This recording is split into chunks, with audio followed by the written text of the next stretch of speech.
yang lalu kita ada uzur dan alhamdulillah pada kesempatan sore hari ini tanggal Selasa 6 Jumadil Akhir 1445 Hijriah 19 Desember 2023 kita bisa kembali bersama meneruskan kajian rutin kita yang insya Allah pada kesempatan sore hari ini kita akan membahas masih dari kitab adab dan sunnah harian dari kitab lingkaran sunnah harian Rasulullah Shallallahu Alaihi Wasallam karya Dr. Abdullah bin Ahmad Al-Surah yang masih pada kesempatan sore hari yang berbahagia ini akan disampaikan oleh guru kita Ustaz Amin SWBA kita Bala dan alhamdulillah kita kami sudah bersama dengan kita. Namun sebelum kajian dimulai, kami ingatkan kembali ada beberapa adab yang berkaitan dengan kajian secara online.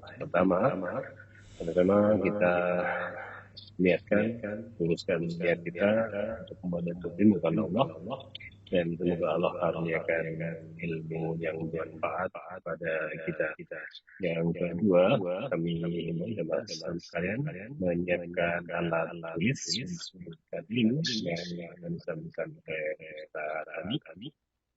Dan yang ketiga, insya Allah nanti akan ada diskusi terbatas setelah penyampaian materi dari Ustaz kami. Silakan Bapak Ibu jamaah sekalian nanti bisa menuliskan pertanyaannya kepada host di kolom chat atau juga bisa dengan raise hand untuk bertanya langsung setelah kajian selesai. Mohon singkat karena keterbatasan waktu. Nanti kami akan bersilakan. Baik, sebenarnya kita simak kajian pada sore hari ini dengan tema fikih menurut kepada guru kita kami Allah Taala kalaka. Sekarang sama-sama semoga kami barakallahu. Insyaallah. Assalamualaikum warahmatullahi wabarakatuh. Alhamdulillahi rabbil alamin. Wassalatu wassalamu ala asyrafil mursalin Nabiyyina wa maulana Muhammadin wa ala alihi wa sahbihi ajma'in. Wa ashhadu an la ilaha illallah wahdahu la syarikalah. Wa ashhadu anna Muhammadan abduhu wa rasuluh sallallahu alaihi wa ala alihi wa sahbihi wa man tabi'ahum bi ihsanin ila yaumiddin. Alhamdulillah, puji syukur kita haturkan kehadirat Allah Azza wa Jalla. Di kesempatan sore hari ini kembali kita bisa melanjutkan kajian rutin bersama sahabat ilmu Darmais dengan membahas beberapa materi tentang masalah adab. Dan insyaAllah yang akan kita bahas adab dan sunnah harian. Dan insyaAllah yang akan kita bahas adalah materi tentang fikih kunut. Karena penulis telah membahas tentang masalah witir, kemudian beliau beralih kepada pembahasan tentang masalah kunut. Dan nampaknya penjelasan beliau tentang masalah kunut beliau buat agak sedikit rinci, sehingga insyaAllah akan kita ikuti sebagaimana yang disampaikan oleh penulis. Dan insyaAllah dalam kesempatan ini di bagian akhir insyaAllah kita berikan kesempatan untuk adanya diskusi terbatas. Baik, coba kita buka keterangan yang ada dalam buku. Bisa minta tolong jadikan co-host.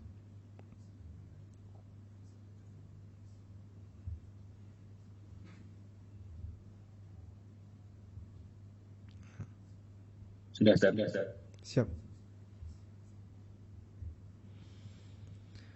Baik, musannif hafizahullah ta'ala menyebutkan tentang masalah kunut.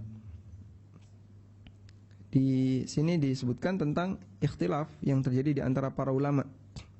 Apakah dalam witir itu ada kunut ataukah tidak?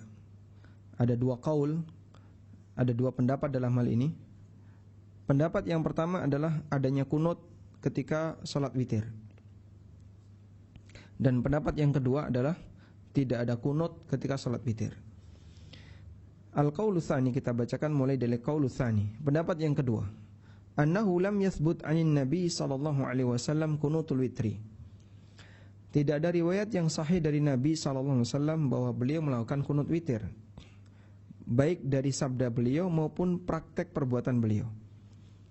Adapun hadis Ubay bin Ka'ab yang telah lewat merupakan hadis dhaif, dinilai dhaif oleh Imam Ahmad, Ibnu Khuzaimah, Ibnul Mundhir rahimahumullah. Sedangkan hadis Hasan bin Ali, yaitu hadis Hasan bin Ali di sini, beliau diajari doa Allahumma hdini fi man hadait. Fa haditsun sahih, itu merupakan hadis sahih.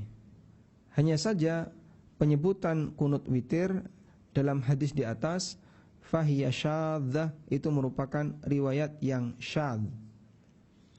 Riwayat yang syadz adalah riwayat yang bertentangan dengan hadis sahih. Riwayat yang bertentangan dengan hadis sahih masuk kategori riwayat syadz. Lawannya mahfuz. Lawan dari syadz adalah mahfuz. Sehingga bentuknya seperti ini. Ada dua jalur riwayat. Riwayat 1 dan riwayat 2. Riwayat 1 dan riwayat 2.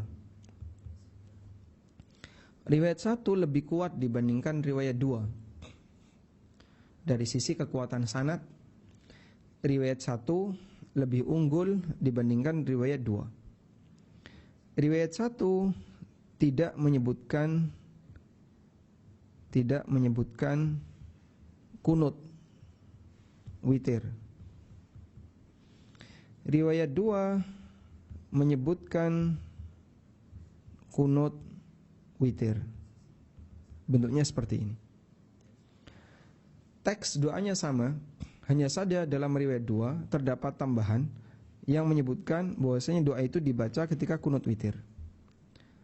Namun riwayat 2 ini tidak lebih kuat dibandingkan riwayat 1. Maka ketika ada dua riwayat yang berbeda, di mana riwayat 1 dan riwayat 2 dengan tingkatan yang berbeda, tapi riwayat 1 tidak menyebutkan, sementara di riwayat 2 ada penyebutan itu, maka penyebutan ini disebut dengan riwayat syadzah. Disebut dengan riwayat syadzah. Contohnya begini. Dalam satu ruangan ada dua orang muslim. Muslim yang pertama orangnya lebih jujur, lebih amanah, lebih terpercaya. Muslim yang kedua orangnya jujur, amanah, terpercaya, tapi tidak lebih jujur, lebih amanah, lebih terpercaya dibandingkan orang pertama. Orang kedua menyampaikan, dalam ruangan ini ada meja kursi, ada TV. Kemudian orang kedua mengatakan, dalam ruangan ini ada meja, kursi, TV, dan kulkas. Di sini ada tambahan kulkas. Udah? Tambahan informasi kulkas, apakah ini bisa diterima? Karena orang pertama tidak bercerita. Orang kedua dia menceritakan ada kulkas, orang pertama tidak menceritakannya. Padahal dia berasal dari sumber yang sama. Dia berada di ruangan yang sama, berasal dari tempat yang sama. Saat mereka keluar, mereka bercerita dengan cerita yang berbeda. Yang satu menyebutkan dalam ruang itu ada kursi, meja, dan lemari. Yang satunya kursi, meja, lemari, dan kulkas. Nah, kalau orang kedua yang membawakan tambahan keterangan kulkas, ini adalah orang yang derajatnya sama dengan orang pertama, atau bahkan lebih tinggi derajatnya dibandingkan orang pertama, maka itu disebut dengan ziyadatus thiqat. Disebut dengan ziyadatus thiqat. Dan ziyadatus thiqat hukumnya diterima. Tapi kalau orang kedua lebih rendah tingkatannya dibandingkan orang pertama, maka tambahan yang diberikan oleh orang kedua disebut tambahan syadzah. Disebut dengan tambahan yang menyimpang, syadzah. Baik. Sehingga di posisi ini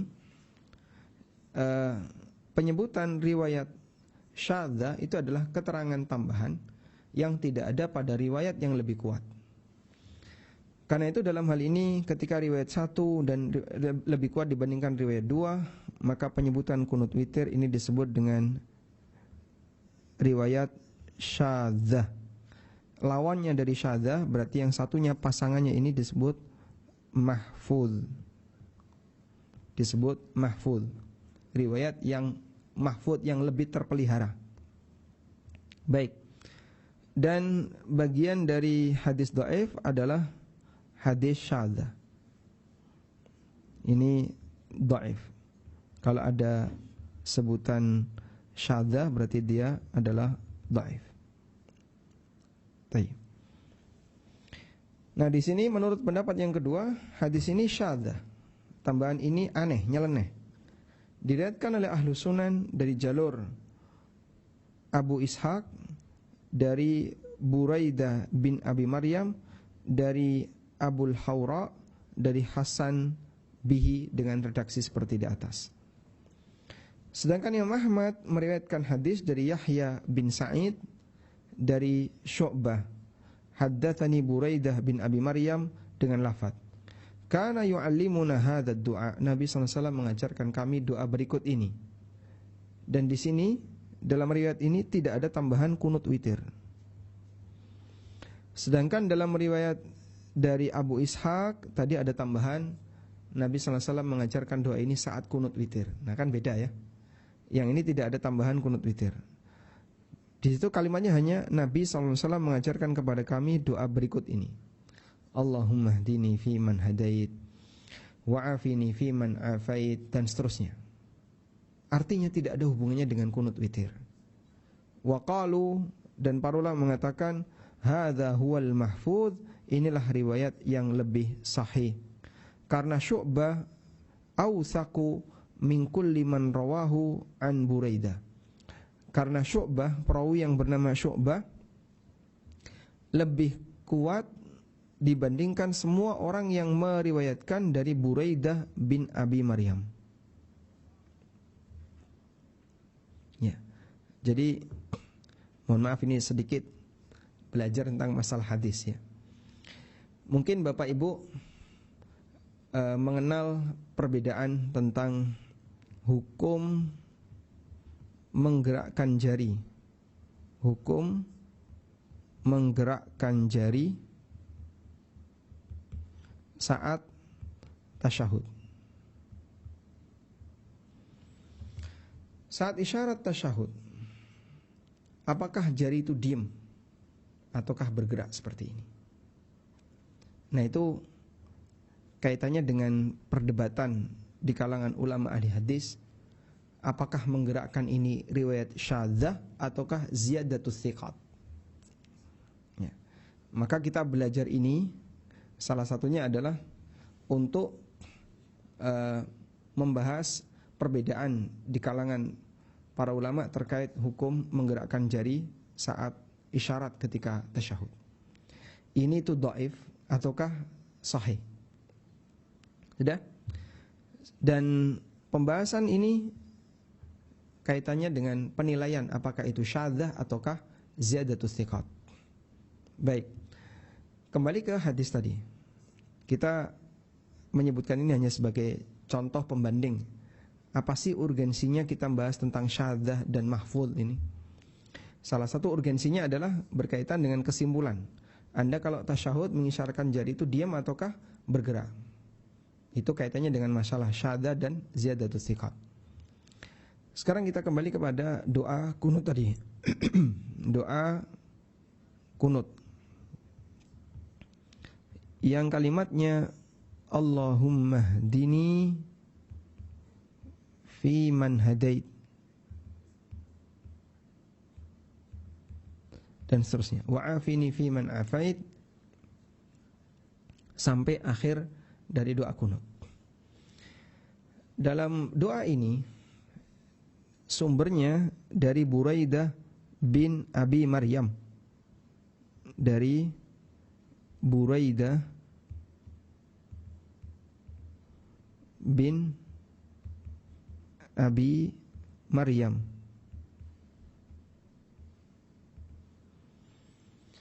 Buraidah bin Abi Maryam punya beberapa murid. Dan yang dibahas oleh penulis berkaitan dengan doa ini ada dua. Yang pertama adalah Syu'bah, dan beliau ini ahli hadis. Beliau termasuk di antara ulama kibar dalam masalah hadis. Yang kedua adalah Abu Ishaq.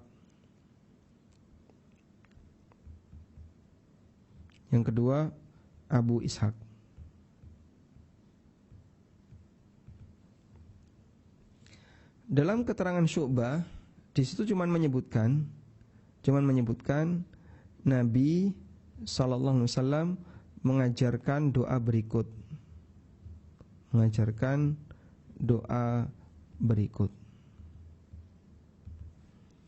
Dalam riwayat Abu Ishaq, di situ dinyatakan Nabi sallallahu alaihi wasallam mengajarkan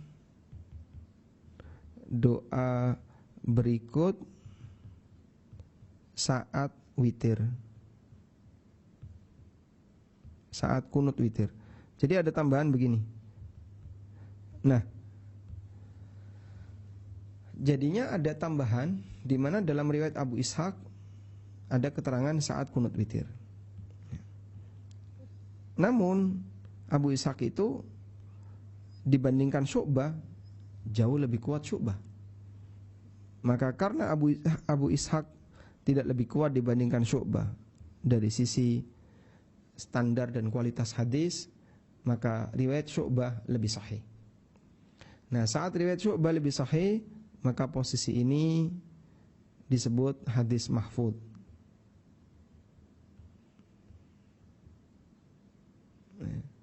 Sedangkan yang ini disebut dengan hadis syadz. Dan syadz itu kategori hadis dhaif. Kita lanjutkan. Qala Ibnu Khuzaimah, kata Ibnu Khuzaimah, hadzal khabar, riwayat ini diriwayatkan oleh Syu'bah Ibnu Hajjaj dari Buraidah bin Abi Maryam tentang kisah kenapa ada doa itu. Dan beliau tidak menyebutkan kunut, juga tidak menyebutkan witir. Qala, lalu beliau mengatakan Syu'bah ahfadz, dan Syu'bah lebih kuat. Walau thabata al-khabaru 'anil Nabi sallallahu alaihi wasallam annahu amara bil qunut fil witri aw qanata fil witri lam yajuz indi mukhalafatu khabarin Nabi sallallahu alaihi wasallam. Walastu a'lamuhu thabitan. Andaikan berita dari Nabi sallallahu alaihi wasallam yang memerintahkan untuk kunut ketika witir atau kunut saat witir.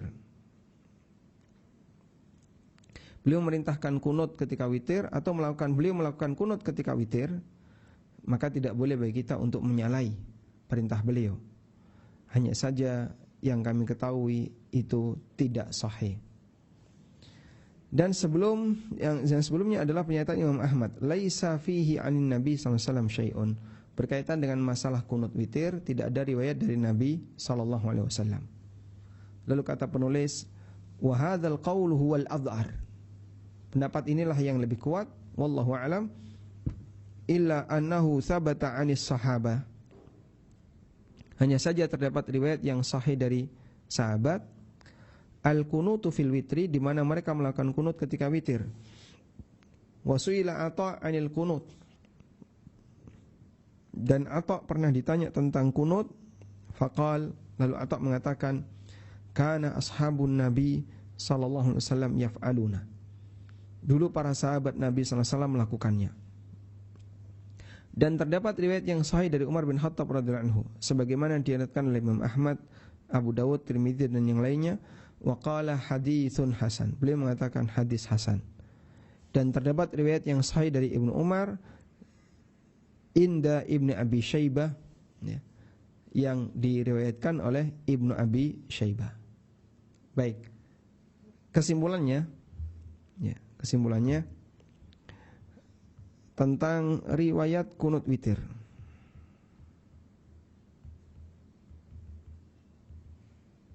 Riwayat kunut witir. Jika dari Nabi sallallahu alaihi wasallam ini tidak dijumpai yang sahih.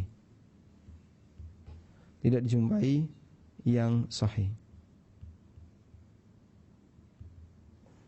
Yang kedua, untuk riwayat kunut witir dari sahabat,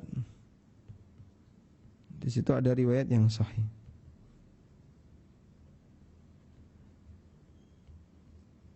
Riwayat yang menyebutkan tentang kunut witir dari sahabat adalah riwayat yang sahih. Dan praktek sahabat bisa dijadikan sebagai salah satu landasan dalam masalah ini. Wallahu a'lam. Baik, semoga bisa dipahami. Selanjutnya, kunut itu setelah ruku ataukah sebelum ruku? Ulama beda pendapat dalam masalah ini. Wasababul ikhtilaf, sebab terjadinya perbedaan pendapat hal ini adalah lam yathbut anin Nabi SAW fi hadzal bab syai'un. Karena tidak ada riwayat tegas dari Nabi SAW dalam masalah ini. Wa qasahu alul ilmi alal kunutin nawazil, sehingga para ulama mereka mengkiaskan hal ini dengan kunut nawazil. Wa qasahu alul ilmi ala kunutin nawazil, dan para ulama menyamakan kunut ini sebagaimana kunut nazilah. Faqila qabla ruku', maka ada yang mengatakan sebelum ruku'. Dan mereka berdalil dengan apa yang diriwayatkan oleh Abdurrahman bin Abza. Qala, beliau bercerita, Shallaitu khalfa Umar bin Khattab, aku salat di belakang Umar bin Khattab, salat as-subhi, ketika salat subuh. Fasami'tuhu yaqulu ba'dal qira'ati qabla ruku', Allahumma iyyaka na'bud. Maka aku mendengar beliau mengucapkan kalimat berikut ba'dal qira'ah, setelah baca ayat, qabla ruku', sebelum beliau ruku', Allahumma iyyaka na'bud wa laka nusalli wa nasjud. Coba kita lihat hadisnya riwayat Bukhari dan dinilai sahih oleh Albani.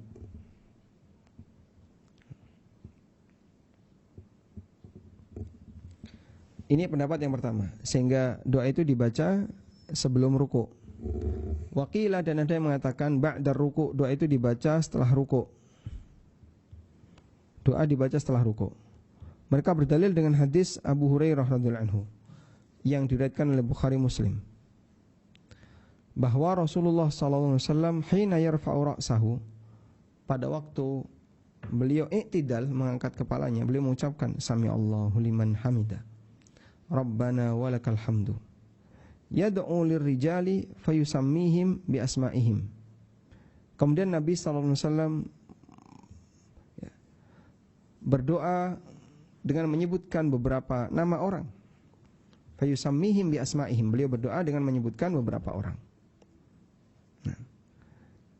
Dan ketika beliau berdoa dengan menyebutkan nama beberapa orang, karena beberapa orang ini dalam posisi dia diganggu oleh orang kafir, ya. Sehingga Rasulullah SAW beliau melakukan kunut nazilah. Allahumma anjil Walid ibn al-Walid, ya Allah selamatkanlah Al-Walid bin Walid. Beliau dapat kabar Al-Walid bin Walid masuk Islam, tapi Al-Walid ibn al-Walid, ya, belum pindah ke agama Islam, atau simpati terhadap Islam belum pindah. Dan dia mengatakan sudah Muslim, tapi tinggal di negeri non-Muslim. Maka Nabi SAW mendoakan agar Al-Walid bin Walid diselamatkan. Juga hadis Anas radhiyallahu anhu yang diriwayatkan oleh Bukhari, dan di situ ada pernyataan ba'da ruku', setelah ruku'. Wal adhhar wallahu alam annal amra fi dzalika wasi'. Pendapat yang lebih kuat dalam hal ini adalah bahwa kunut, ya, hukumnya longgar. Maka boleh dilakukan sebelum ruku', boleh juga dilakukan di rakaat yang terakhir. Dan Imam Bukhari rahimahullah menyebutkan dalam judul bab di kitab sahihnya, babul kunut qabla ruku' wa ba'dah, bab kunut sebelum ruku' dan setelah ruku'. Namun kunut setelah ruku' aktsaru fil ahadits an-nabawiyah, lebih banyak disinggung dalam hadis-hadis nabawi. Kama nassa ala dzalika jama'atun min ahli ilmi, sebagaimana yang ditegaskan oleh sekelompok ulama rahimahumullah. Fayaghlibu ala ma qabla ruku', fayughlabu ala ma qabla ruku', sehingga dominan adalah ini yang benar sebelum ruku'. Imam Ahmad rahimahullah mengatakan, wa ba'da ruku' ahabbu ilayya, dan setelah ruku' lebih saya sukai. Disebutkan dalam Masail Imam Ahmad. Wa yakunu hadza min babi tanawwi sunnah, dan ini bisa diyakini sebagai bagian dari ragamnya sunnah. Sehingga terkadang kunut sebelum ruku', terkadang setelah ruku', dan inilah yang benar. Kunut yang benar kapan? Bisa sebelum ruku', bisa setelah ruku'. Insyaallah ini yang lebih benar. Qala Syekhul Islam, kata Syekhul Islam Ibnu Taimiyah, untuk kunut ada dua pendapat ekstrim dan ada satu pendapat pertengahan. Minhum man la yaral kunuta illa ba'da ruku'. Di antara mereka ada yang berpendapat bahwasanya kunut itu tidak boleh kecuali setelah ruku'. Wa minhum man la yarahu illa ba'da. Ada yang mengatakan kunut tidak boleh kecuali sebelum ruku', dan ada yang mengatakan kunut dilakukan setelah ruku'. Adapun para ulama ahli hadis seperti Imam Ahmad dan yang lainnya, mereka membolehkan dua-duanya. Lima ji'is sunan as-sahihah bihima, karena sunnah yang sahih, dalil yang sahih menyebutkan akan hal itu. Wa in ikhtarul kunuta ba'dahu, kalau dia lebih memilih kunut setelah ruku', li'annahu aktsaru aqyas, karena ini yang lebih banyak.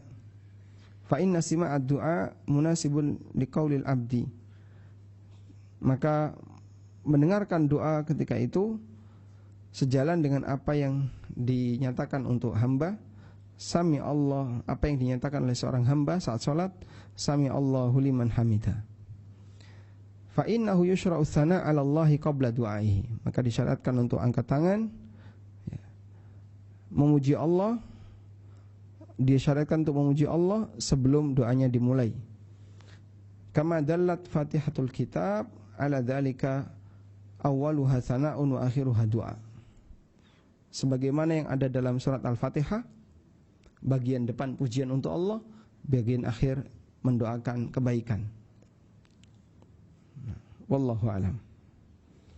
Baik, intinya apakah kunut itu setelah ataukah sebelum ruku'? Dalam hal ini pendapat yang lebih kuat adalah al-amru fihi wasi'. Dalam hal ini ada kelonggaran, bisa sebelum, bisa setelah. Wallahu alam. Baik. Coba saya mohon izin sebentar.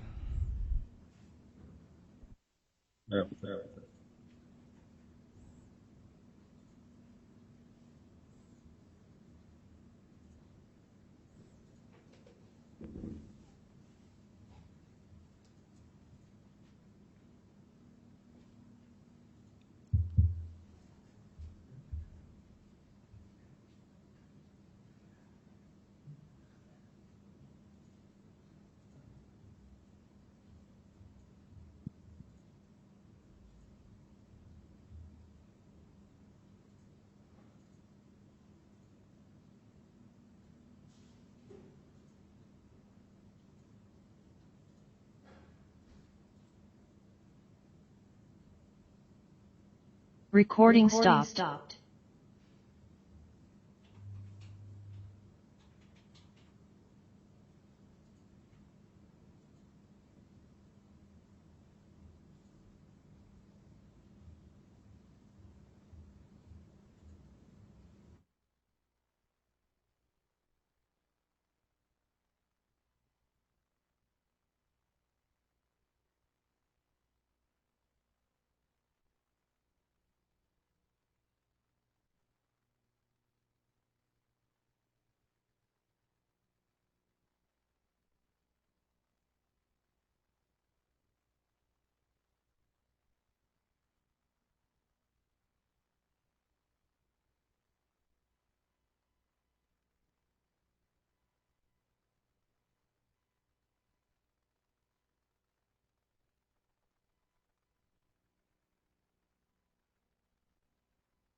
Bapak Ibu semua yang dirahmati Allah, kita masih break sebentar. Untuk tidak meninggalkan ruangan Zoom, karena insya Allah beberapa saat lagi pensiun akan kita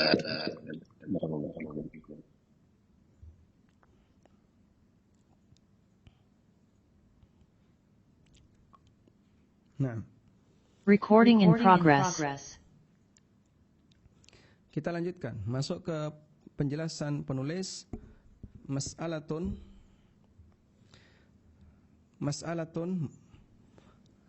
materi berikutnya. Wahal yarfa'u yadaihi fi kunutil witri? Apakah ketika orang kunut witir perlu untuk angkat tangan? As-sahih yang lebih kuat dalam hal ini adalah annahu yarfa'u yadaihi. Dianjurkan untuk mengangkat tangan.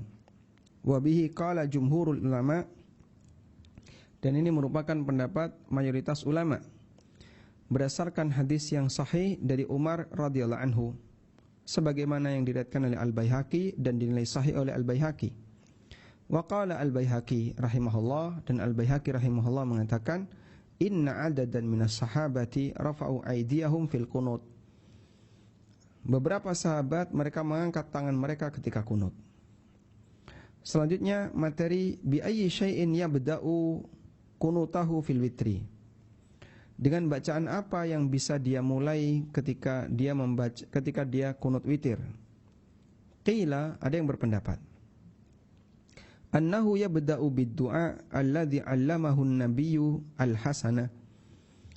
Dia bisa mulai dengan berdoa yang telah diajarkan oleh Nabi SAW kepada Hasan bin Ali, cucu Nabi SAW.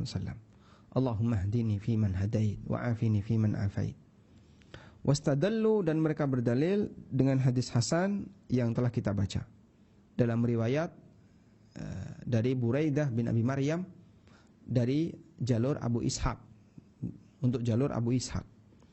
Wa taqaddama, dan kita telah menjelaskan sebelumnya bahwasanya hadis yang sahih tanpa menyebutkan kunut witir. Wa aidan, selain itu, lau sahhat hadhil lafdhah, andaikan lafaz ini sahih, falaysa fil hadis istihbabu ibtida'i kunutil witri bidugail Hasan radhiyallahu anhu. Maka di dalam hadis ini tidak ada anjuran untuk memulai kunut witir dengan doanya Hasan radhiyallahu anhu.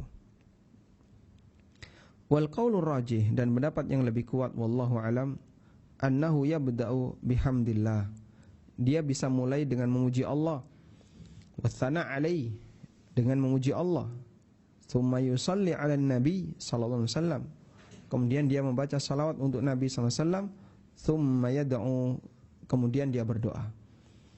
Lianna hadza aqrabu lil ijabah, sebab ini lebih dekat untuk dikabulkan. Sehingga memuji Allah, lalu bersalawat kepada Nabi SAW, setelah itu silahkan berdoa. Dan doanya bebas, tidak harus Allahumma hdini fiman hadait wa afini fiman afait, tidak harus seperti itu. Ada enggak Pak doa yang lain? Doa banyak sekali sesuai dengan kebutuhan masing-masing masyarakat. Kalau itu salat sendirian, maka dia bisa berdoa sesuai dengan kebutuhan pribadinya. Kalau dia salat berjamaah, dia bisa melihat kebutuhan masyarakat secara umum. Sekarang apa yang dibutuhkan oleh masyarakat? Imam yang pandai melihat situasi, dia tahu masyarakat sekarang butuh ini, butuh itu. Sekarang sedang musim pemilu, kita butuh untuk banyak minta kepada Allah agar kaum muslimin diberi keamanan, agar masyarakat selalu dalam kondisi damai. Kita berdoa kepada Allah untuk itu. Wa yadullu alaih, dan di antara dalil yang menunjukkan hal ini adalah hadis Fadalah bin Ubaid radhiyallahu anhu. Beliau menceritakan, sami'an nabiyyu sallallahu alaihi wasallam rajulan yad'u fi salatihi. Nabi sallallahu alaihi wasallam pernah mendengar ada orang yang berdoa ketika salat. Falam yusalli 'alan nabi sallallahu alaihi wasallam, orang itu tidak membaca salawat untuk Nabi sallallahu alaihi wasallam. Faqala an-nabiyyu sallallahu alaihi wasallam, lalu Nabi sallallahu alaihi wasallam memberikan komentar, ajila hadza, orang ini buru-buru. Saat dia berdoa langsung menyampaikan isi permintaannya. Dikomentari oleh Nabi SAW, ajilah hadza, orang ini buru-buru. Thumma da'ahu, kemudian dia dipanggil. Faqala lahu wa li ghairihi, lalu Nabi SAW menyampaikan kepadanya dan juga nasihat bagi yang lain. Idza shalla ahadukum falyabda bitahmidillah. Kalau kalian salat, mulailah dengan memuji Allah. Wathana alaihi, dan ulangi pujian itu. Athana itu adalah pujian yang berulang. Dan jika ini digabungkan, maka maknanya adalah perbanyaklah memuji Allah. Tsumma liyusalli 'alan nabi, kemudian bacalah salawat untuk Nabi sallallahu alaihi wasallam. Tsumma liyad'u ba'du ma syaa, kemudian setelah itu dia bisa berdoa sesuai dengan apa yang dia kehendaki. Hadis riwayat Tirmizi, waqala, dan beliau mengatakan hadza haditsun hasanun sahih, ini merupakan hadis hasan sahih. Ibnu Qayyim rahimahullah mengatakan, wal mustahab, yang dianjurkan ketika doa adalah seorang yang berdoa memulai dengan memuji Allah, wathana alaih, memperbanyak pujian untuknya, baina yaday hajatihi, sebelum dia menyampaikan hajatnya, menyampaikan doanya. Tsumma yas'alu hajatahu, kemudian dia bisa minta apa yang menjadi kebutuhannya, sebagaimana disebutkan dalam hadis Fadalah bin Ubaid. Masya Allah. Maka urutan yang bisa dibaca ketika doa kunut witir adalah memuji Allah, bersalawat, selanjutnya silahkan berdoa bebas. Anda minta apa? Baik. Mas'alatun, pembahasan berikutnya. Hal yamsahu wajhahu biyadaihi, apakah ketika selesai kunut witir dianjurkan untuk mengusap kedua wajahnya ba'da du'ail kunut, setelah selesai doa kunut? As-sahih, pendapat yang benar, annahu la yusannu, tidak dianjurkan mashul wajhi, mengusap wajah setelah selesai doa, karena tidak ada dalil akan hal ini. Sedangkan perkataan Umar radhiyallahu anhu, kana Rasulullah sallallahu alaihi wasallam idza rafa'a yadayhi fid du'a lam yakhuttahuma hatta yamsaha bihima wajha, bahwa Nabi sallallahu alaihi wasallam ketika mengangkat tangannya saat doa, beliau tidak menurunkannya sampai mengusap ke wajah terlebih dahulu, baru diturunkan. Baik, coba lihat di footnote 2, disebutkan dalam Al-Wabilus Sayyib karya Ibnu Qayyim, buku kumpulan doa-doa dan zikir. Fahuwa haditsun dhaif, namun dikomentari oleh penulis Syekh Abdullah Al-Furaih bahwa ini merupakan hadis dhaif. Karena perawi dari hadis ini ya, berkisar pada seorang perawi yang bernama Muhammad bin Isa Al-Juhani, dan dia adalah perawi yang dhaif, tidak bisa dijadikan hujjah. Dinilai dhaif oleh Al-Iraqi, An-Nawawi, Ibnul Jauzi, Yahya bin Ma'in, Abu Zur'ah.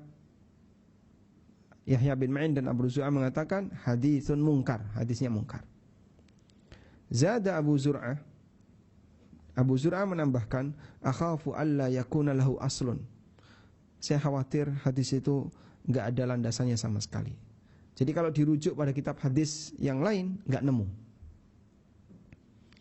Walahu syahidun min hadithi Yazid bin Tha'ib, tapi ada perawi, ada riwayat tambahan dari hadis Yazid bin Tha'ib yang diriwayatkan oleh Abu Dawud, Ahmad, tapi statusnya dhaif karena semuanya kembali kepada perawi yang bernama Ibnu Lahai'ah, dan Ibnu Lahai'ah statusnya dhaif. Karena itu sebaiknya yang lebih sesuai sunnah adalah tidak mengusap wajah setelah berdoa, karena tidak ada dalil yang sahih dari Nabi SAW dan tidak sahih pula dari sahabat, baik ketika doa kunut maupun doa yang lain, baik di dalam salat maupun di luar salat. Su'ilal Imam Malik rahimahullah, Imam Malik rahimahullah pernah ditanya tentang orang yang mengusap telapak tangannya ke wajahnya inda doa, ketika selesai doa. Fa'ankara dzalika, lalu Imam Malik mengingkarinya. Wa qala, dan beliau mengatakan, ma'alimtu, aku tidak pernah kenal praktek seperti ini. Sebagaimana keterangan yang dikutip oleh Al-Maruzi dalam kitabnya Al-Witr. Wa qala Al-Maruzi, kata Al-Maruzi, Untuk Ahmad bin Hanbal, fahaddatsani Abu Dawud.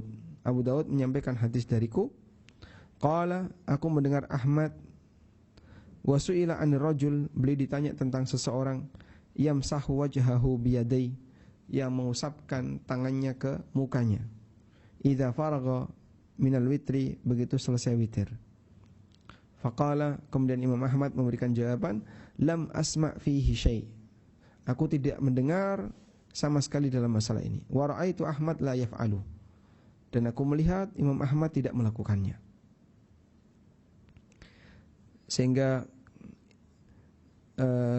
Imam Ahmad sendiri menegaskan, lam asma' fihi bisyai'. Aku tidak pernah mendengar riwayat tentang ngusap muka saat berdoa. Dan Imam Ahmad tidak pernah melakukannya. Wa qala al-Baihaqi, kata al-Baihaqi, fa amma mashul wajhi bil yadaini indal faragh min ad-du'a, mengusap wajah dengan kedua tangan selesai doa. Falastu ahfadhu an ahadin minas salafi, aku tidak mengetahui adanya seorang pun di antara para ulama salaf fi du'ail qunut, mereka meriwayatkan ini dalam doa qunut. Wa in kana yarawun wa in kana yurwa an ba'di kharijiha, meskipun diriwayatkan an ba'din, ya, dari sebagian riwayat bahwasanya itu dilakukan di luar kunut. Dan diriwayatkan dari Nabi SAW hadis yang dhaif, fihi dha'fun, hadis yang di situ ada sisi kedhaifannya. Wa huwa musta'malun 'inda ba'dihim kharijas shalah, dan ini dipakai oleh sebagian ulama untuk menyatakan di luar salat. Wa amma fis salati fa huwa amalun lam yathbut bi khabarin sahih. Adapun ketika dilakukan ketika salat, maka tidak terdapat riwayat yang sahih dalam masalah ini maupun athar yang sahih atau qiyas. Maka yang lebih tepat adalah alla yaf'alah, enggak usah dilakukan. Wa yaktasiru ala ma fa'alahu salaf, dan fokus terhadap apa yang dilakukan oleh para ulama salaf, seperti mengangkat kedua tangan tanpa mengusap wajah ketika sholat. Baik, intinya kalau doa mengangkat tangan hukumnya boleh, bahkan dianjurkan. Tapi selesai itu diusapkan ke muka, diusapkan ke tangan, ini keliru karena tidak ada tidak ada dalilnya. Wallahu a'lam. Qala Syekhul Islam, kata Syekhul Islam rahimahullah, wa amma mashu wajhihi biyadaihi falaysa fihi illa hadithun, berkaitan dengan mengusap wajah dengan kedua tangan, falaysa fihi, di sana tidak ada kecuali hanya satu hadis atau dua hadis, la taqumu bihi mal hujjah, di mana satu atau dua hadis itu tidak bisa menjadi hujjah. Ini disebutkan dalam Majmu' Fatawa. Wallahu a'lam. Baik. Kesimpulan apa yang bisa kita ambil di sini? Beberapa masalah yang disebutkan oleh penulis, ya. Dan kita bisa lihat bagaimana penulis memberikan rincian yang detail tentang masalah waktu kunut, ya. Apakah kemudian dilaksanakan ketika witir ataukah dilaksanakan di sholat-sholat yang lain, sebagaimana tadi sudah kita singgung. Wallahu a'lam. Kita masuk materi baru tentang ad-du'a fi thuluthil lail al-akhir. Doa untuk melaksanakan atau doa di sepertiga malam yang terakhir, yang ini merupakan doa yang mustajab. InsyaAllah akan kita bahas di pertemuan berikutnya. Semoga yang sedikit ini bermanfaat. Dan mungkin satu pertemuan kita sudah menyelesaikan satu bab. Nanti masuk bab baru, yaitu waktul fajri, waktu sholat subuh. Wa sallallahu ala nabiyyina Muhammadin wa ala alihi wa sahbihi wa sallam.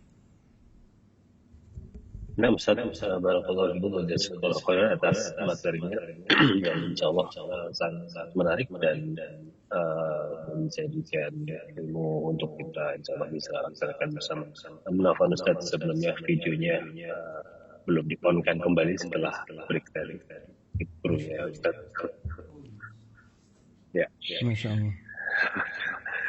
Dan ya Alhamdulillah sudah ada beberapa pertanyaan masuk di kolom chat, juga ada satu jemaah yang sudah resen. Silakan jemaah yang lain juga menyiapkan pertanyaan untuk dituliskan di kolom chat atau juga pemirsa YouTube ANB Channel juga silakan. Fadhil menuliskan pertanyaan di kolom chat, insyaallah kesempatan pertama kami berikan kepada tema kita yang sudah silakan di unmute bisa ya. Assalamualaikum Ustaz. Waalaikumsalam warahmatullah. Ini bacanya Sunario. Masih moderator. Langsung Ustaz mau beberapa konfirmasi ini berkaitan kunut ya. Kunut witir itu kalau saya dari berbagai pandangan itu ada yang melakukan sepanjang masa, ada khusus Ramadan pun ada yang pertengahan, kemudian ada yang tidak melakukan. Nah, itu menurut Ustadz yang baik itu bagaimana kira-kira? Itu satu ya yang kuat. Kemudian mengenai kunut nazilah ini kan selain musibah internal, musibah menghadapi sesama muslim kayak di Palestina, itu apakah dilakukan terus menerus atau tidak? Itu kedua. Yang Musibah terakhir, internal maksudnya apa? maksudnya di Indonesia seperti kasus misalnya ada COVID, musibah atau bagaimana? Karena saya pernah nanya-nanya juga, boleh dilakukan sendiri tapi berjamaah nggak boleh sendiri. Nah itu.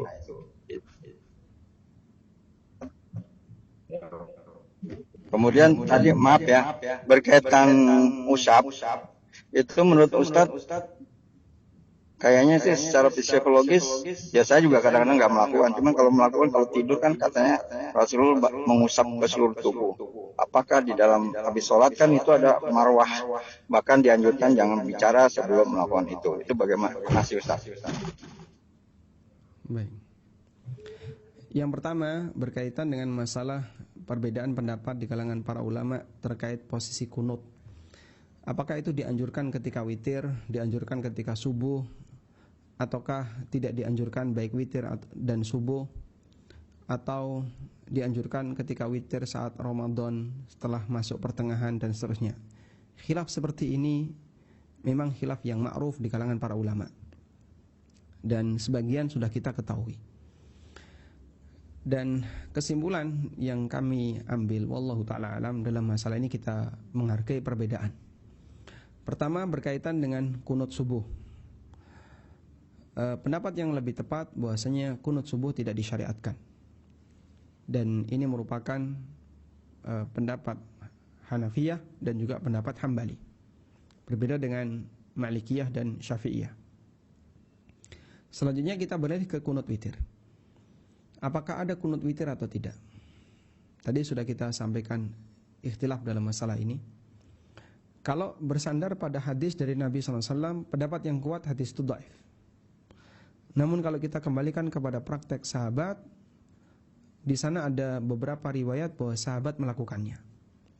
Dan bagian yang kedua inilah yang kita jadikan sebagai dalil. Sehingga apa hujjah, apa dalil Anda menganjurkan kunut ketika witir? Jawabannya adalah praktek sahabat. Dengan tetap menghargai adanya pendapat yang mengatakan tidak dianjurkan. Seperti beberapa ulama Hanafiyah, mereka tidak menganjurkan kunut witir sama sekali. Dalam posisi itu, mereka hanya melakukan kunut di seperti atau di Ramadan setelah masuk pertengahan, hari 15 ke atas. Wa ala kullin wallahu ta'ala alam, secara pribadi untuk kunut witir saya mengambil pendapat dianjurkan berdasarkan riwayat dari sahabat. Dan mengenai posisinya, apakah sebelum ruku ataukah setelah ruku, al-amru fihi wasi'. Dalam hal ini ada kelonggaran. Mau dilakukan sebelum silahkan, dilakukan setelah silahkan. Yang kata Syekhul Islam itu adalah sunnah tanawwu, Sunnah tanawu artinya perbedaan yang sifatnya ragam. Ragam karena dua-duanya dipraktekkan oleh orang soleh masa silam, yaitu para sahabat. Sehingga mau sebelum mau sesudah silahkan.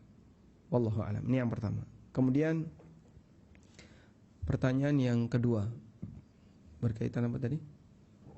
Berkaitan dengan musibah yang internal. Nah, berkaitan dengan kunut nazilah. Kapan kunut nazilah itu dilakukan? Kunut nazilah dilakukan bukan karena musibah bencana alam. Sehingga tidak disyariatkan kunut nazilah karena tsunami, gempa bumi, banjir, tanah longsor maupun yang lain.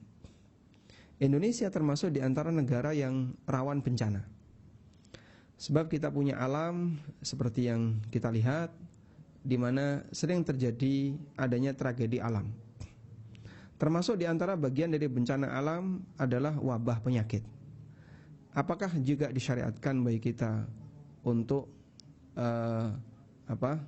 melakukan kunut nazilah disebabkan karena ada wabah penyakit? Jawabannya sama sebagaimana bencana alam, tidak disyariatkan. Karena kunut nazilah itu dianjurkan hanya khusus ketika kaum muslimin mendapatkan bencana disebabkan kejahatan musuhnya, seperti orang kafir, Yahudi, atau yang lainnya. Dulu Nabi SAW melakukan kunut nazilah karena kekejaman yang dilakukan oleh orang-orang kafir, orang musyrikin kepada kaum muslimin. Dan dalam kunut nazilah beliau itu minta dua hal. Pertama, minta agar kaum muslimin yang lemah diselamatkan. Yang kedua, beliau minta agar orang-orang kafir yang dolim dikalahkan oleh Allah, ya, dibinasakan oleh Allah Subhanahu wa taala. Sehingga ini tidak dilakukan selamanya, tapi dilakukan karena kebutuhan. Maka disebut dengan sunnah aridah. Disebut dengan sunnah aridah, di mana praktek ini dilakukan disebabkan karena latar belakang kebutuhan. Wallahu a'lam. Yang ketiga berhubungan dengan mengusap wajah dikaitkan dengan doa sebelum tidur. Nah, mengusap wajah apakah dianjurkan untuk dilakukan setelah doa? Tadi kita sudah menyebutkan beberapa keterangan ulama yang mengingkari akan hal itu. Dan bahkan sebagian ulama menyebutkan ijma, ya, atau beliau mengatakan yang saya jumpai dari para ulama tidak ada yang menganjurkan demikian. Dan ini merupakan dalil yang kuat bahwa mengusap wajah tidak disyariatkan dalam agama kita. Adapun hadis yang tadi menyebutkan Nabi SAW mengusap wajahnya selesai sholat atau selesai doa, ini adalah hadis yang dhaif. Selanjutnya berkaitan dengan masalah mengusap wajah. Bagaimana dengan riwayat Nabi SAW mengusap wajah ketika beliau mau tidur? Nabi SAW mengusap wajah ketika mau tidur itu ruqyah, dan bukan mengusap wajah karena doa. Dan itu dua hal yang berbeda. Saat Rasulullah SAW meruqyah dirinya sendiri sebelum tidur, beliau membaca Al-Ikhlas, Al-Falaq, An-Nas, kemudian ditiupkan ke tangan, lalu diusap-usapkan ke seluruh bagian badan. Dan kita selesai doa tidak mengusap-usapkan ke seluruh badan, cuma di wajah saja. Sementara yang dilakukan oleh Nabi SAW saat beliau mengusap itu ke seluruh badan yang bisa dijangkau. Apa ini? Ruqyah. Bukan sebatas mengusap wajah karena doa. Dan ini dua hal yang berbeda.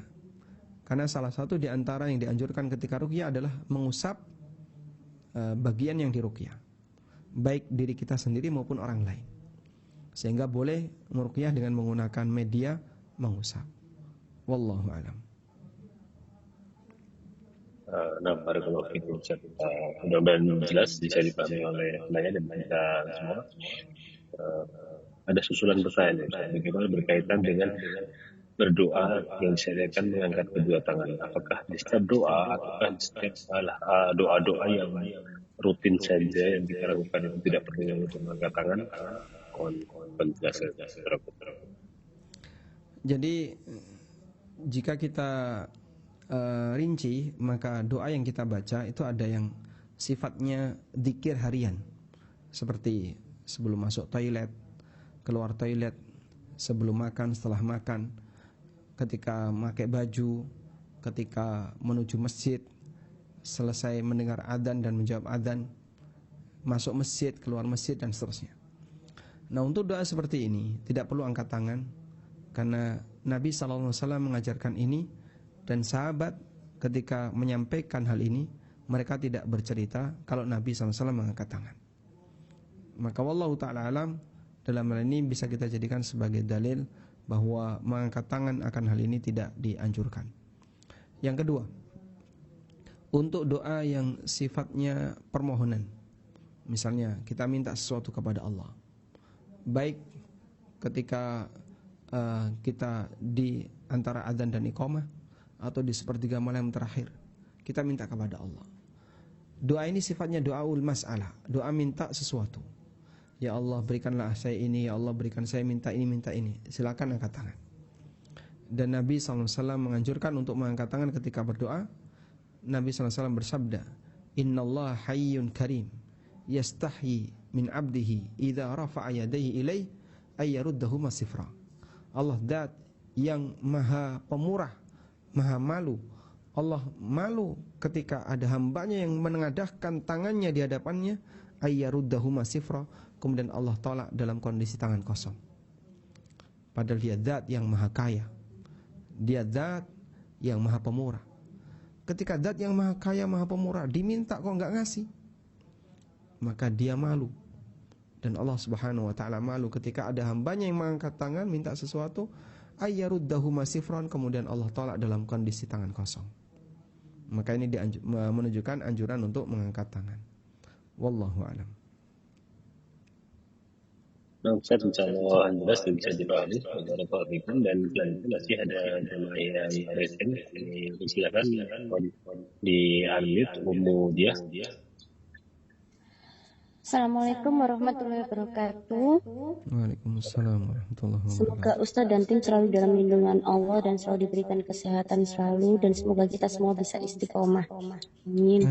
Ustadz, Afwan, Ana mau bertanya, Ustadz, apakah kunut itu bisa digunakan ketika kita juga mengalami masalah pribadi, Ustadz, seperti itu? Lalu yang kedua, kadang kan suami Ana itu kerjanya shift malam ya, Ustadz. Nah itu kadang subuh kan Ana mengimami anak-anak Ana gitu, Ustadz. Apakah boleh seorang ibu yang mengimami anak-anaknya itu menggunakan kunut, Ustadz? Itu aja yang dapat Ana tanyakan, Ustadz. Syukron, jazakumullah khairan, Ustadz. Assalamualaikum warahmatullahi wabarakatuh. Waalaikumsalam warahmatullahi wabarakatuh. Nah, apakah boleh Anda mengimami sholat dengan anak-anak kemudian menggunakan kunut? Berarti ini kunut subuh ya. Kalau Anda meyakini bahwa pendapat yang kuat berkaitan dengan kunut subuh adalah dianjurkan atau disyariatkan seperti pendapat Syafi'iyah dan Malikiyah, maka dalam hal ini silakan Anda kunut subuh ketika menjadi imam bagi anak-anak, termasuk juga ketika sholat sendiri. Silakan Anda lakukan kunut subuh. Tapi kalau Anda meyakini pendapat yang kuat bagi saya tidak kunut subuh, maka Anda tidak perlu kunut subuh. Kalau ngimami sholat witir gimana? Ya Anda kunut sebagaimana kunut dalam sholat witir. Intinya sepanjang itu disyariatkan, maka imam boleh melakukannya dan itu diikuti oleh makmum. Kemudian berkaitan dengan kunut witir. Apakah kunut witir di situ bisa membaca doa pribadi? Jawabannya sangat longgar. Anda bisa membaca doa apapun. Karena di sepertiga malam terakhir termasuk di antara waktu yang mustajab. Jika Anda witir di sepertiga malam yang terakhir, maka dalam posisi Anda sedang berada di waktu yang mustajab, silakan banyak meminta kepada Allah, berdoa kepada Allah. Dan yang namanya berdoa bisa sesuai dengan kebutuhan masing-masing, termasuk kebutuhan pribadi. Yang jadi pertanyaan, bolehkah pakai bahasa selain Arab? Ya, misalnya bahasa Indonesia, bahasa Jawa atau yang lainnya. Dalam hal ini ulama beda pendapat. Sebagian ulama melarang, nggak boleh pakai bahasa Arab, pakai bahasa selain Arab. Dan sebagian ulama membolehkan sehingga dia bisa menggunakan bahasa selain bahasa Arab. Wallahu alam, dalam hal ini doa dengan menggunakan selain bahasa Arab, pendapat yang lebih kuat hukumnya boleh, dan itu tidak termasuk berbicara ketika sholat, sebab yang dia ucapkan itu doa, dan doa itu lebih longgar aturannya dibandingkan zikir. Wallahu a'lam. Nah, Ustaz, alhamdulillah, insya Allah bisa dipahami oleh kita semua dan khususnya bagi jemaah yang bertanya. Satu lagi jemaah yang resen, sebelum kita ke pertanyaan yang sudah masuk kolom chat, silahkan di unmute dan dari ada pertanyaan. Assalamualaikum Ustaz, semoga Allah merahmati Ustaz. Ustaz, yang mau anak tanyakan ini Ustaz. Barakallahu fiik. Ya, yang mau anak tanyakan ini Ustadz, kalau misalkan kita kelupaan sholat witir habis sholat isya itu dikerjakannya itu kapan, dan kalau misalkan anak terlambat 20 menit barusan sholat, apa bisa sholat subuh itu apa langsung dikerjakan, apa nunggu nanti setelah setelah ada waktunya, maksudnya itu setelah jam 11 siang itu Ustaz. Mohon penjelasannya Ustaz. Jazakallah khairan. Sebentar Bu, agak sulit saya pahami ini. Pertanyaan yang pertama. Iya. Yang pertama itu anak kelupaan belum sholat witir. Terus Kelupaan nanti dikerjakan itu kapan? Sholat witir Maksudnya itu apa? Sholat habis sholat isya. Mengerjakan sholat witir. Iya. Kelupaan maksudnya tidak mengerjakan sholat witir ya? Ya, kelupaan gitu Ustaz.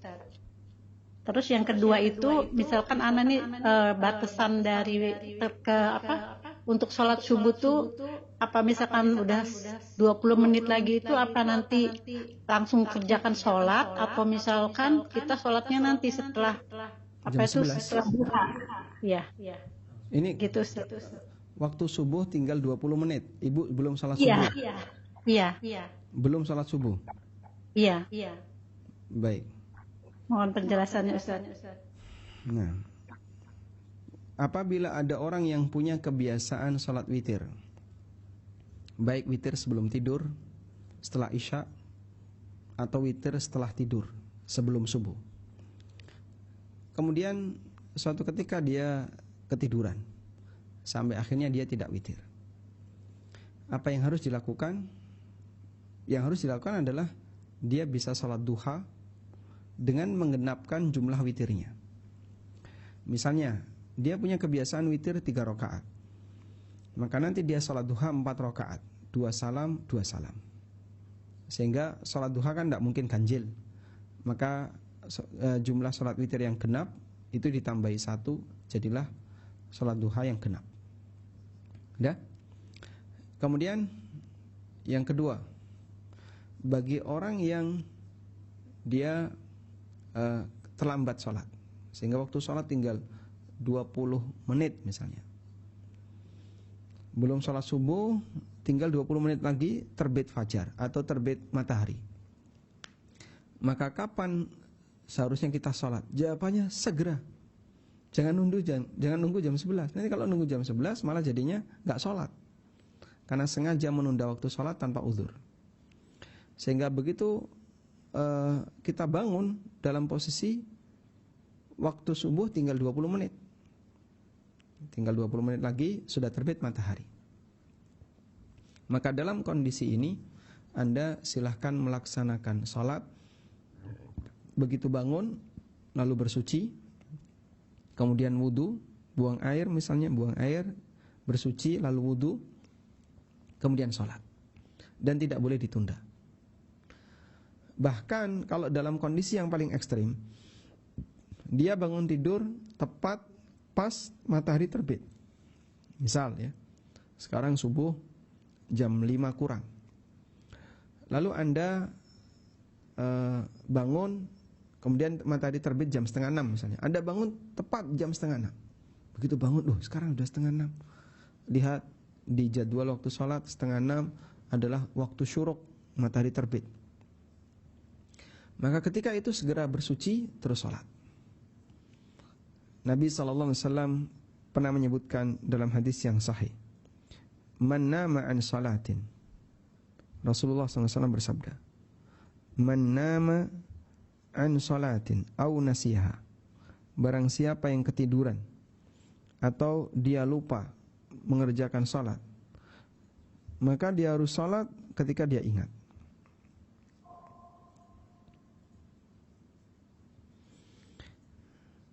Man nama an salatin au nasiha, siapa yang ketiduran salat atau dia lupa, falyusalliha idza dzakaraha, maka segera kerjakan ketika ingat. Fa inna dzalika waqtuha, karena hanya itu waktunya. Karena hanya itu waktunya, sehingga dia sudah enggak punya waktu yang lain, segera dia lakukan. Dalam riwayat yang lain dari Anas bin Malik, man nasiya salatan, siapa yang kelupaan salat atau ketiduran, maka kafarahnya adalah dia kerjakan ketika ingat. Sehingga saat bangun jangan nunda, segera kerjakan salat wajib tadi. Wallahu a'lam. Nah, Ustaz, waktu itu insyaallah jelas dan mudah-mudahan bisa dipahami kita semua. Masih berkaitan dengan pertanyaan tadi tentang kunut, Ustaz, ada pertanyaan di kolom chat. Assalamualaikum warahmatullahi wabarakatuh. Izin bertanya Ustaz, bagaimana jika kunut subuh di masjid? Sementara saya menguatkan pendapat bahwa kunut subuh tidak sahih. Apa yang harus saya lakukan Ustaz? Apakah ikut kunut setiap hari atau diam saja karena memang di masjid kami tinggal menerapkan kunut subuh setiap hari? Dalam hal ini ada dua pendapat ulama. Apabila makmum berbeda pemahaman dengan imam, misal berkaitan dengan masalah kunut subuh, imamnya kunut, makmumnya tidak kunut, atau sebaliknya, imamnya tidak kunut, ada makmum yang kunut. Dalam posisi ini, wallahu ta'ala alam, pendapat yang lebih mendekati adalah bahwa makmum yang tidak kunut tidak perlu ikut kunut bersama imam. Dia bisa lepaskan tangannya dan dia tidak perlu kunut. Terus bagaimana Pak nanti? Kan berarti dia tidak mengikuti imam. Dia mengikuti imam karena dia berada di posisi yang sama dengan imam, yaitu sama-sama berdiri, iktidal. Sami Allahu liman hamida, Rabbana walakal hamdu. Makmum diam, imam kunut. Ini kan makmum tidak sujud, tapi nunggu imam selesai kunut. Sehingga secara posisi sama enggak ini? Sama, sama-sama berdiri. Imam berdiri, makmum berdiri. Posisinya sama-sama berdiri.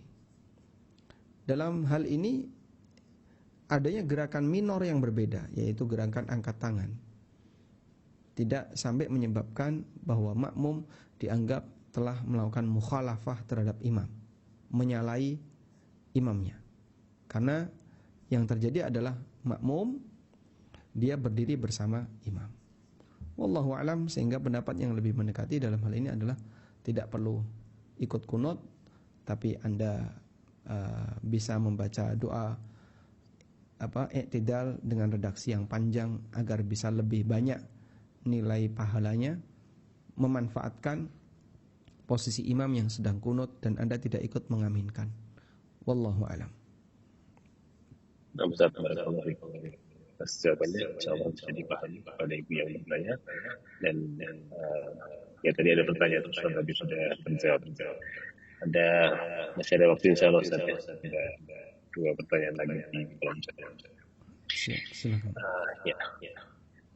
Ustaz izin bertanya, Assalamualaikum. Apabila saat tarawih imam membaca kunut tanpa mengawalinya dengan memuji Allah dan sholawat, apakah kita membacanya dengan memuji Allah dan sholawat sendiri? Kalau imamnya tidak membaca, tidak memuji Allah dan tidak bersolawat ketika kunut, apakah kita perlu melakukan seperti itu? Padahal kita jadi makmum. Posisi makmum hanya mengaminkan, ya. Sehingga makmum itu tidak membaca doa, tapi mengaminkan doa kunutnya imam. Maka yang perlu diluruskan dalam hal ini imam.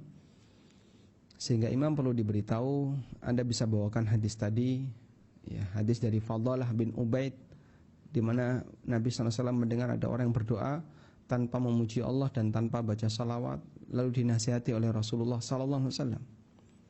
Dalam posisi ini, ketika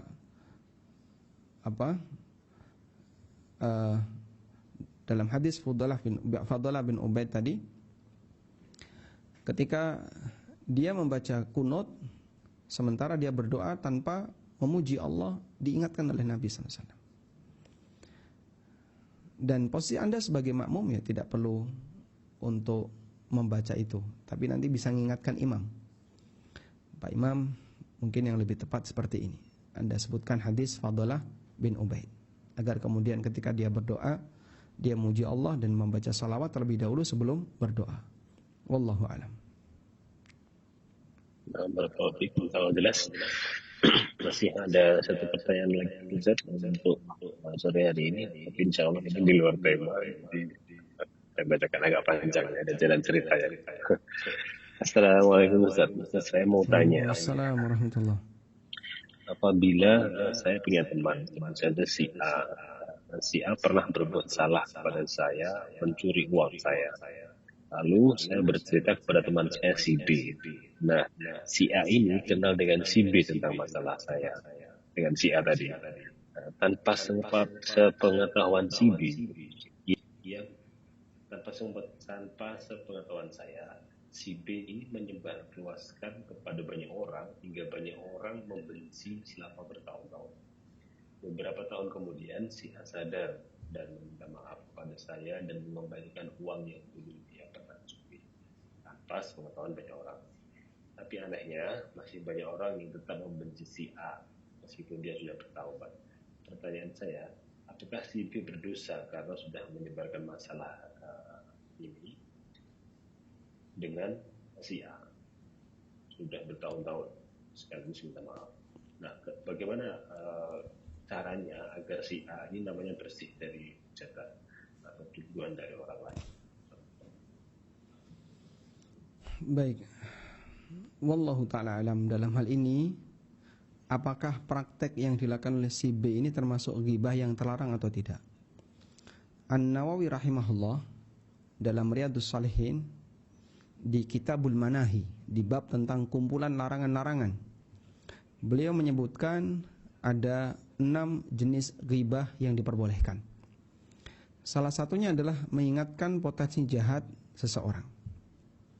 Sehingga kalau si B ini memang punya potensi jahat, atau si A ya, si A ini memang punya potensi jahat, dan kalau tidak diingatkan nanti bisa jadi dia akan mengambil harta dari beberapa orang, maka silahkan si B menyampaikan kepada masyarakat bahwa A ini maling, A ini pencuri, dia suka mengambil harta orang, biar kemudian diwaspadai keberadaan A ini. Dah? Selanjutnya, jika tidak ada maksud seperti itu ya, tapi maksud si B adalah dia senang enjoy kalau ada berita buruk maka dia sebarkan. Bad news is good news. Ini berita buruk nih, ada cacat terkait temannya, langsung dia sebarkan, dan dia menikmati itu, maka bisa jadi tergolong sebagai orang yang ghibah, dan si B ikut berdosa dalam hal ini. Selanjutnya, bagaimana kalau A bertobat? Ketika A bertobat, maka nama baiknya harus dipulihkan.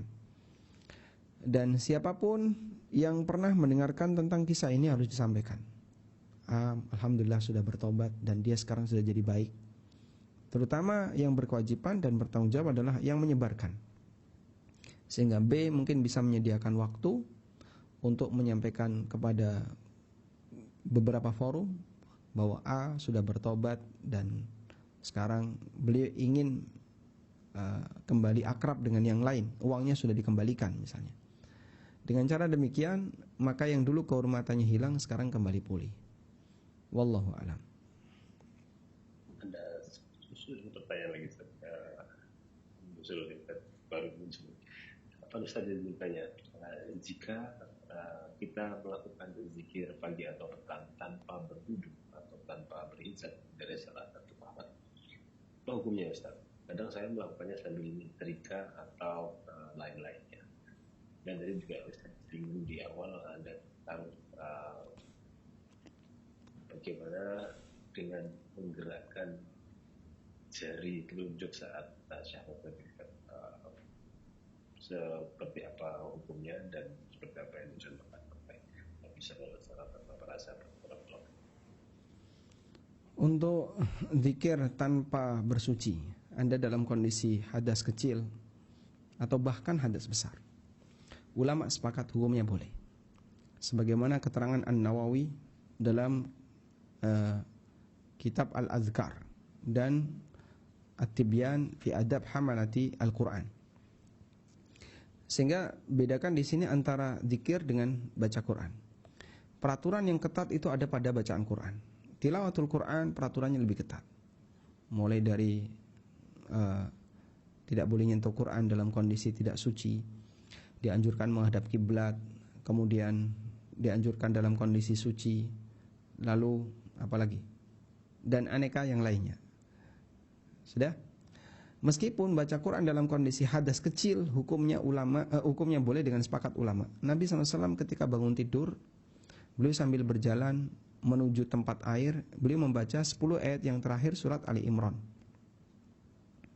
Dan itu dalil bahwa membaca Quran dalam kondisi hadas kecil hukumnya tidak dilarang. Oleh karena itu zikir pagi sore sambil nyetrika, sambil Anda beraktivitas dan Anda dalam kondisi hadas, hukumnya boleh dan tidak dilarang. Wallahu a'lam. Apa saja berhubungan dengan menggerakkan jari tadi? Tentang menggerakkan jari, ini ada khilaf di antara ulama ya. Apakah ini riwayat yang syadzah, riwayat yang tidak sahih, ataukah riwayat yang ziyadatus thiqat? Ada dua pendapat dalam hal ini. Kalau pendapatnya Syalbani, beliau lebih menguatkan ini ziyadatus thiqat. Kalau riwayatnya, kalau keterangan ulama yang lain mengatakan yang benar tuh diam dan tidak bergerak. Wa ala kullin, intinya karena ini perbedaan pendapat, pertama kita menghargai perbedaan itu. Tapi kalau Anda tanya secara pribadi, saya lebih menguatkan yang mana? Insya Allah pendapat yang lebih mendekati kebenaran menurut saya adalah status menggerakkan ini hadisnya syadzah, hadisnya lemah. Sehingga yang benar cukup lurus saja dan tidak perlu digerakkan. Wallahu a'lam. Nah, barakallahu fiik Ustaz. Insyaallah pertanyaannya sudah habis. Ini ada satu pertanyaan, tapi nampaknya jemaah yang bertanya di kolom chat ini terlambat. Jadi pertanyaan tadi sudah dipaparkan Ustaz pada saat penyampaian materi. Kepada jemaah yang bertanya, silakan jadi murojaah di channel di YouTube. Insyaallah tadi sudah Ustaz sampaikan bacaan apa yang disebutkan atau bacaan apa yang dibaca dalam doa Qur'an. Dan Bapak Ibu jamaah sekalian, kita sudah ada di penghujung dari kajian kita sore hari ini. Ucapan jazakumullah khairan katsir atas kehadiran dan partisipasinya di kajian pada hari ini. Kami akan kembali insyaallah kajian ini secara rutin di pekan Selasa pekan pertama dan pekan ketiga di Sahabat Darmais. Silakan Bapak Ibu yang ingin bergabung untuk mendapatkan jadwal-jadwal kaji sudah yang lain bisa bergabung di WhatsApp group yang sudah disampaikan di kolom chat. Ya, kita doakan Ustaz Andi Guru kita insyaallah diberikan kesehatan selalu dan kita keluarga dan tim juga. Amin. Waalaikumsalam. Dan kami akan kembali coba bisa memurojaah kajian kita pada sore hari ini di AFP. Baik, kita sama-sama tutup doa dengan doa kafaratul majlis. Subhanakallahumma bihamdika asyhadu an la ilaha illa anta Baik, assalamualaikum warahmatullahi wabarakatuh. Waalaikumsalam warahmatullahi wabarakatuh. Recording stop. Barakallahu fiik. Jazakallahu khairan. Kami pamit live dari meeting.